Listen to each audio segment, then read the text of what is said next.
بسم اللہ الرحمن الرحیم۔ عزیز طلباء و طالبات، کیسے ہیں آپ؟ خیریت سے ہیں؟ اللہ تعالیٰ آپ کو صحت اور عافیت سے رکھے اور شاندار کامیابیوں سے نوازے۔ آج ہم سال اول کے اپنے نصاب حصہ نظم سے آزادی کی تشریح کر رہے ہیں۔ آزادی ایک بیش بہا نعمت کہ جس کو حاصل کرنے کے لیے لاکھوں قربانیاں دینی پڑتی ہیں۔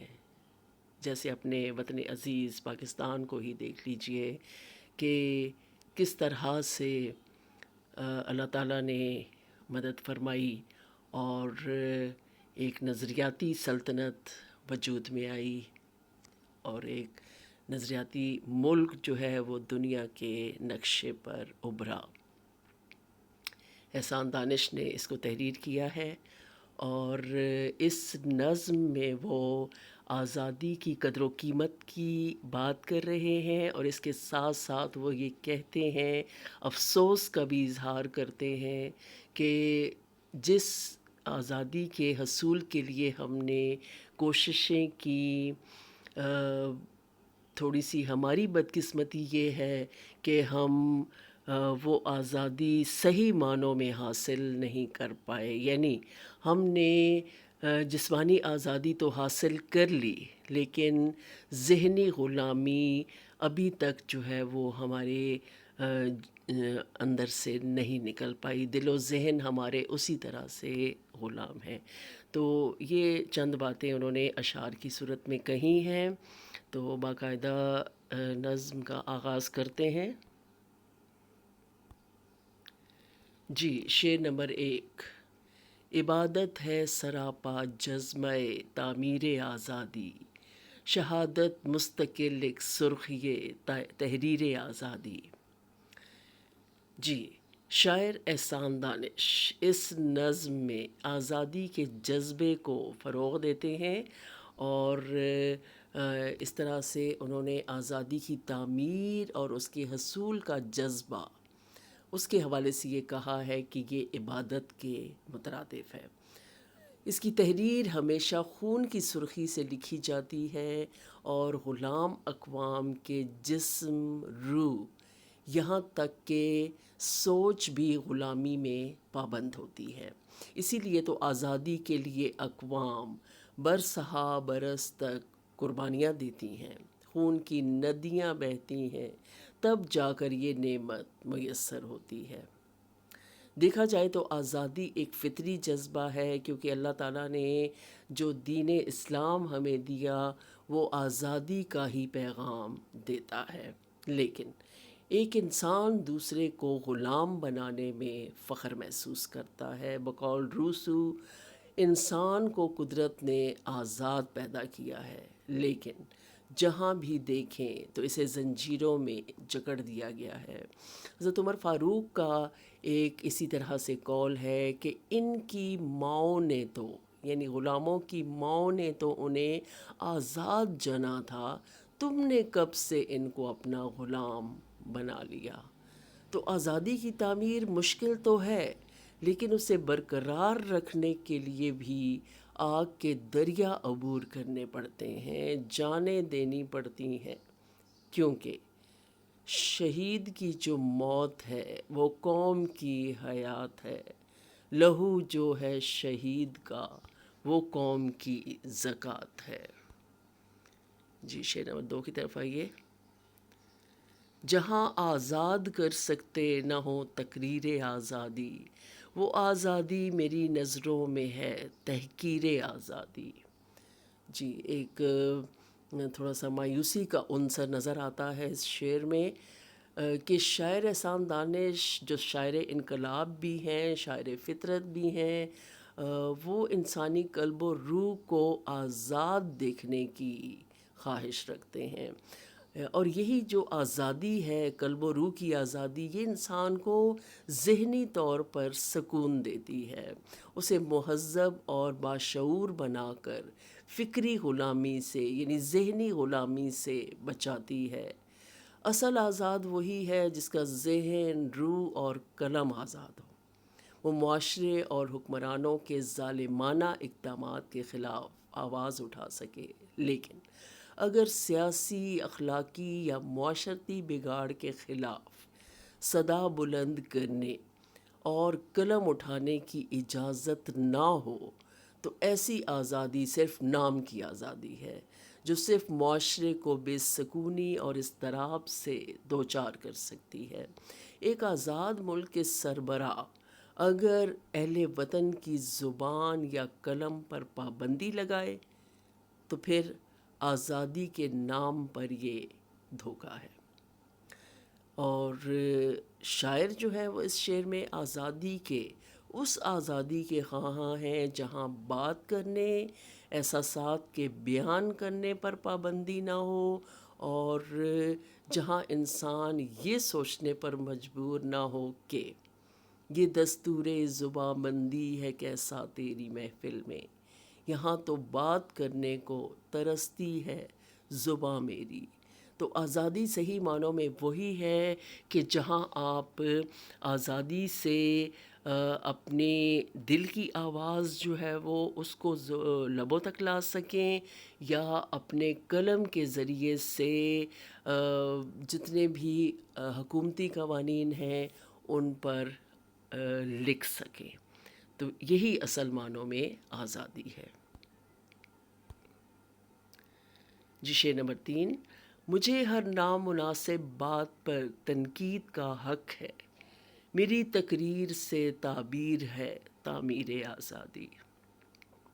جی، آپ دیکھیے کہ الفاظ کا انتخاب انہوں نے کتنی بہترین انداز میں کیا ہے۔ کہتے ہیں کہ مجھے اپنے ملک میں ہونے والی ہر نامناسب بات پر تنقید کا حق ہے، کیونکہ میری ہر بات تعمیر ملت اور وطن کی فلاح اور استحکام کے لیے ہے۔ دراصل شاعر جمہوریت اور حریت پسند ہیں اور ایسی آزادی کے طلبگار ہیں کہ جہاں وہ دل کی بات کہنے کے لیے بے بس نہ ہوں۔ وطن کی مٹی انسان سے کچھ تقاضا کرتی ہے، اور سب سے بڑا تقاضا تعمیر آزادی کا ہے اور اس آزادی کو برقرار رکھنے کا ہے۔ حب وطن کا جذبہ رکھنے والوں کی سوچ پر پہرے نہیں ہونے چاہیے، کیونکہ یہی تو لوگ ہیں وہ جو اپنی ہر سانس سے آزادی کو قائم و دائم رکھتے ہیں۔ شاعر کا بھی کہنا یہی ہے کہ مجھے وطن کی فضاؤں، ہواؤں اور اس کے خلاف کیے جانے والے ہر کام پر تنقید کا حق ہونا چاہیے، نہ یہ کہ میرے لبوں کو خاموش کر دیا جائے۔ تو میری یہ سب باتیں تحریر آزادی کے خواب کو تعبیر دینے کے لیے ہیں۔ تو جو کچھ میں کہتا ہوں، جو میں لکھتا ہوں یا سنانا چاہتا ہوں، تو مجھے اس کا 100% حق ہونا چاہیے، کیونکہ میں بھی منہ میں زبان رکھتا ہوں، کاش پوچھو کہ مدعا کیا ہے۔ شعر نمبر 4 ہے: مجاہد کو ہو دریا کی حدوں میں رہ نہیں سکتے، ہماری جنگ ہوگی جنگ عالمگیر آزادی۔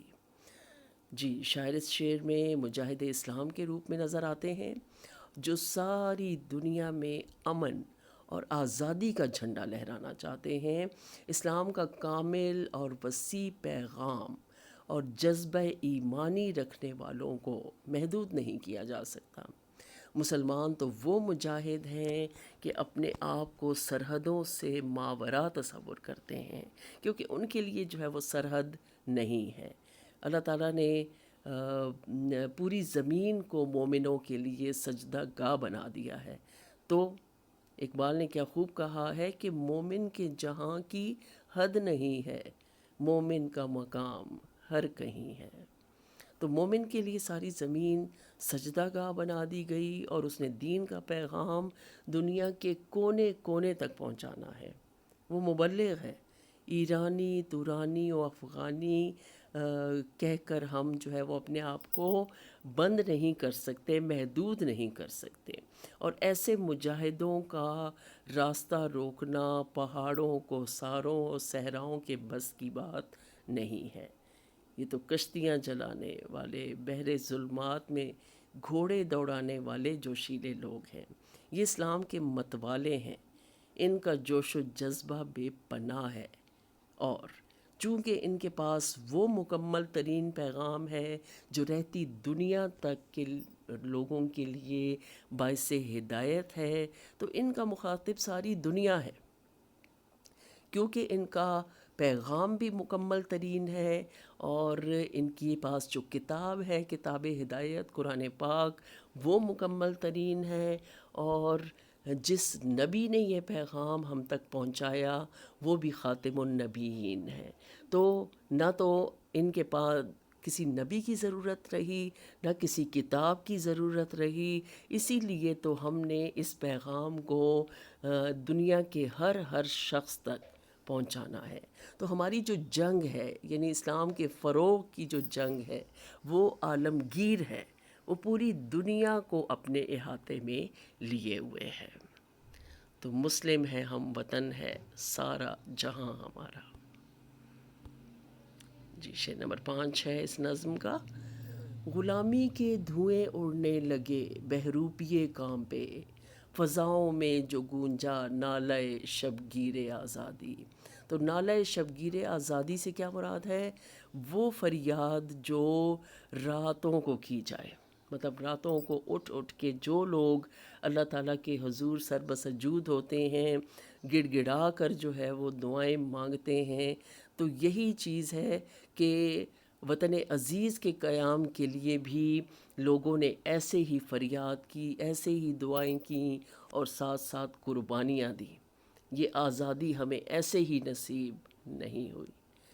تو شاعر اس شعر میں آزادی کی اہمیت و افادیت منفرد انداز میں بتاتے ہیں کہ حالات بدلنے کو ہیں، زمانہ نئی کروٹ لینے کو ہے، صدیوں سے چھائی غلامی دھواں و غبار بن کر اڑنے کو ہے، اور وہ بہروپیے جو روپ دھارنے میں ماہر ہیں، جو حکمران کے روپ میں لوگوں پر ستم ڈھا رہے تھے، اب آزادی کی تحریک سے خوف زدہ ہو جائیں گے، کیونکہ اب ان فضاؤں میں غلبہ پانے والی ہوا چل پڑی ہے، اب ٹوٹ پڑیں گی زنجیریں، اب زندانوں کی خیر نہیں، جو دریا جھوم کے اٹھے ہیں تنکوں سے نہ ٹالے جائیں گے۔ تو نالہ شبگیر سے مراد وہ فریاد ہے جو رات کی تاریکی میں بلند کی جائے، جو آسمان سے جا ٹکرائے۔ اس سے مراد وہ جذبہ آزادی ہے جو غیرت اور حریت بن کر لوگوں کی رگوں میں دوڑنے لگا ہے، آزادی کی سحر طلوع ہونے کو ہے۔ اور وہ ظالم جو ہمدرد کا روپ دھارے منافقت کی آڑ میں فریب دے رہے تھے، اب قوت ایمانی اور جذبہ آزادی کے سامنے ٹھہر نہیں سکیں گے۔ اسی لیے تو فیض نے کیا خوب کہا ہے کہ کٹتے بھی چلو بڑھتے بھی چلو، بازو بھی بہت ہیں سر بھی بہت، چلتے ہی چلو اب کہ یہ ڈیرے منزل پہ ہی ڈالے جائیں گے۔ تو اس سے پہلے ہم منزل کے حصول سے پہلے ہم رکنے والے نہیں ہیں۔ جی، شعر نمبر 4 ہے، شعر نمبر 6 ہے۔ جو کہنا تھا اسے سب کہہ گیا قرآن کے پردے میں، زمانہ حشر تک کرتا رہے تفسیر آزادی۔ جی، شاعر اس شعر میں کہتے ہیں کہ اللہ تعالیٰ نے قرآن کے ذریعے ہمیں آزادی کا جو پیغام دینا تھا وہ بڑے احسن طریقے سے، بڑے کامل طریقے سے دے دیا۔ اب اہل دنیا تا قیامت اس کے قوانین کی تفسیر و تشریح بیان کرتی رہے گی۔ جی، دین اسلام ایک مکمل ضابطہ حیات ہے جس میں زندگی کے ہر رخ کو، ہر پہلو کو بیان کیا گیا ہے، اور انسان بنیادی طور پر آزاد پیدا کیا گیا ہے۔ کسی کو حق نہیں کہ اسے رنگ و نسل کی بنیاد پر غلام بنائے۔ آج ساری دنیا اسی کتاب ہدایت کو اپنا رہنما بنائے ہوئے ہے، جیسے ہمارے عظیم المرتبت نبی حضرت محمد صلی اللہ علیہ وآلہ وسلم لے کر مبعوث ہوئے۔ یہ ایک مکمل قانون ہے جو رہتی دنیا تک کے لوگوں کو دے دیا گیا ہے۔ اب وہ اپنے طور پر اس سے فائدہ حاصل کرتے رہیں گے، فیض پاتے رہیں گے۔ اسی لیے تو مومن کے بارے میں اقبال نے کیا فرمایا کہ یہ راز کسی کو نہیں معلوم کہ مومن کاری نظر آتا ہے، حقیقت میں ہے قرآن۔ جی، شعر نمبر 7 اس نظم کا: لہو برسا بہے آنسو، لٹے رہرو کٹے رشتے، ابھی تک نامکمل ہے مگر تعمیر آزادی۔ جی، شاعر اس شعر میں حصول آزادی کے بعد کی کیفیت بیان کرتے ہیں کہ ہم نے اس مملکت کو آسانی سے نہیں پایا، اس کے لیے لاکھوں لوگوں کا خون بہا، کتنی بیٹیوں اور ماؤں نے آنسو بہائے، لاکھوں مسافروں کے راستے کھوٹے کر دیے گئے، کتنے ہی قافلے لوٹے، کتنے ہی رشتوں میں دوریاں آ گئیں، مگر صد افسوس کہ ابھی تک آزادی کی صحیح معنوں میں تعمیر نہیں ہو سکی۔ یہ داغ داغ اجالا، یہ شب گزیدہ سحر، وہ انتظار تھا جس کا، یہ وہ سحر تو نہیں۔ بدقسمتی سے اس ریاست میں جھوٹ، چوری، بے ایمانی، تعصب، اقربا پروری اور حکمرانوں کی بے حسی کی وجہ سے آج بھی آزادی کے خواب کی تعمیر صحیح معنوں میں نظر نہیں آ رہی۔ کیا خوب شاعر نے کہا ہے کہ اب تو کچھ اور بھی اندھیرا ہے، یہ میری رات کا سویرا ہے، رہزنوں سے تو بھاگ نکلا تھا، اب مجھے راہبروں نے گھیرا ہے۔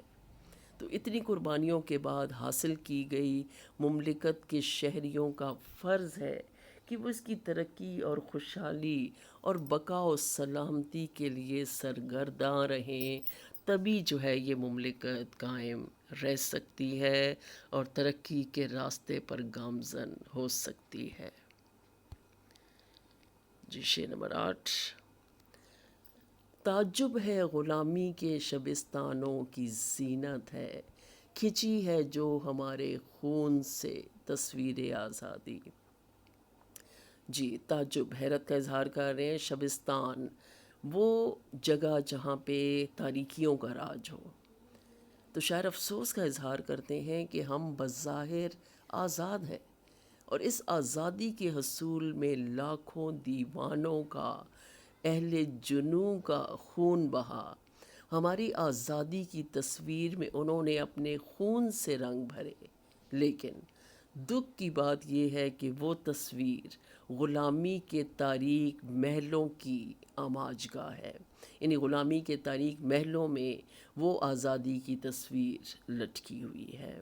مطلب اس آزادی کو جو صحیح معنوں میں ہمیں ملنی چاہیے تھی وہ نہیں مل سکی۔ تو شاعر اس بات کا افسوس کرتے ہیں کہ ہماری قربانیوں کا صلہ ہمیں درست طریقے سے نہ مل سکا، نہ ہی ہمیں مخلص رہنما مل سکے۔ وہ رہنما وہ ہیں جو صرف ذاتی مفاد کے لیے کوشش کرتے ہیں۔ احمد ندیم قاسمی نے کیا خوب کہہ رکھا ہے کہ قافلے دلدلوں میں جا ٹھہرے، رہنما پھر بھی رہنما ٹھہرے۔ تو شاعر در حقیقت اہل وطن سے کہنا چاہتے ہیں کہ انہیں آزادی کی قدر و قیمت کا احساس کرتے ہوئے اس کی بقا و سلامتی کی فکر کرنی چاہیے، کیونکہ اس نعمت کا ملنا آسان نہیں تھا۔ خدا تجھے کسی طوفان سے آشنا کر دے کہ تیرے بحر کی موجوں میں اضطراب نہیں۔ جی، نظم کا شعر نمبر 9: غلام ابن غلام اپنی وراثت کیوں سمجھتے ہیں، ہوئی ہے جب ہمارے نام پر تعمیر آزادی۔ جی، تو شاعر آزادی کے بعد کے ہی حالات کی منظر کشی کرتے ہیں کہ آج ہمارے خون سے بنائی گئی اس پاک دھرتی کے وارث وہ بن بیٹھے ہیں کہ جو اس داستان کا کردار ہی نہ تھے۔ جی، کیا کہتے ہیں کہ منزل انہیں ملی جو شریک سفر نہ تھے۔ تو وہ لوگ جو بر صغیر میں انگریزوں کے غلام رہے، ان سے بے شمار مراعات لیتے رہے، جو الگ وطن کے خواہاں ہی نہیں تھے، آزادی کے بعد وہی اس ریاست کے کرتا دھرتا بن گئے، حکمران بن گئے، اور عوام کی قربانیوں کا ثمر ان بے ایمان لوگوں کے حصے میں آ گیا۔ اور اب ان کی پوری کوشش ہے کہ آزادی کے متوالوں کو بھی اپنی طرح غلامی کا جام پلا کر مدہوش کر دیا جائے، ان کو بھی جو ہے وہ گمراہ کر دیا جائے۔ لیکن یہ غلامی کے وارث یہ نہیں جانتے کہ ہم فطری طور پر آزاد لوگوں کو غلامی کی قید میں جکڑنا اب ممکن نہیں، کیونکہ آزادی کی عمارت کے معمار ہم ہیں۔ ہم نے ہی اس آزادی کی تعمیر کی اور اس کا تحفظ بھی ہم ہی ممکن بنائیں گے۔ جی شعر نمبر 10 ہے ہمارے پاس۔ رہے گا دین فطرت پھیل کر اقصائے عالم میں، نہیں ہے یہ خط تقدیر آزادی۔ جی تو تشریح میں ہم دیکھتے ہیں کہ شاعر اس شعر میں روشن مستقبل کی نشاندہی کرتے ہیں کہ اسلام اللہ کا پسندیدہ اور منتخب شدہ دین ہے۔ یہ دنیا کے ہر کونے تک پھیل کر رہے گا۔ اقصائے عالم دنیا کے چاروں اطراف، دنیا میں ہر طرف دین فطرت سے مراد دین اسلام ہے۔ اور خط تحریر کو کہتے ہیں، لیکن یہاں پہ حد مراد ہے۔ تو یہ جو ملکوں کو سرحدوں میں مقید کر دیا جاتا ہے، تقسیم کر دیا جاتا ہے، تو وہ کہتے ہیں کہ یہ جو سرحدیں ہیں یہ آزادی کی جو ہے وہ تحریر اس طرح سے مطلب بتایا گیا ہے کہ جی یہ قسمت کی لکیر نہیں ہے کہ جس کو بدلا نہ جا سکے۔ ہم ایک ملک میں، ایک وطن میں سمٹ کر نہیں رہ سکتے، کیونکہ ہمارے پاس وہ پیغام ہے جو لامحدود ہے۔ تو ہمیں مختلف ممالک میں، چھوٹے چھوٹے ممالک میں محدود نہیں کیا جا سکتا۔ تو شاعر کیا کہتے ہیں کہ زمین کو انسانوں نے چھوٹے چھوٹے ممالک اور سرحدوں میں تقسیم کر دیا، تو یہ حدود، یہ لکیریں اس اکمل ترین دین یعنی دین اسلام کو پابند نہیں کر سکتی، کیونکہ یہ انسانوں کے مقرر کردہ خط یعنی قسمت کا خط نہیں ہے، یہ تقدیر کا خط نہیں ہے، یہ تقدیر کی لکیر نہیں ہے کہ جسے تبدیل نہ کیا جا سکے۔ تو اسلام کو سرحدوں میں قید کرنا ممکن ہے ہی نہیں۔ اقبال نے کیا خوب کہا ہے کہ رہے گا راویو نیل و فرات میں کب تک تیرا سفینہ کہ ہے بحر بے کراں کے لیے۔ یعنی تیری جو کشتی ہے وہ چھوٹے چھوٹے دریاؤں تک محدود نہیں رہ سکتی، ہمارا سفینہ جو ہے وہ ایک طویل سمندر کے لیے ہے، ٹھیک ہے۔ تو یہاں بھی بحر بے کراں کس کو کہا ہے؟ پوری دنیا کو۔ تو پوری دنیا میں ہم نے اپنی اس دین کی کشتی، اس دین کے پیغام کو پہنچانا ہے۔ تو اسلام کا پیغام کسی ایک گروہ نہیں بلکہ اس کا مخاطب پوری انسانیت ہے۔ اسی نے انسان کو زندگی گزارنے کا سلیقہ بتایا۔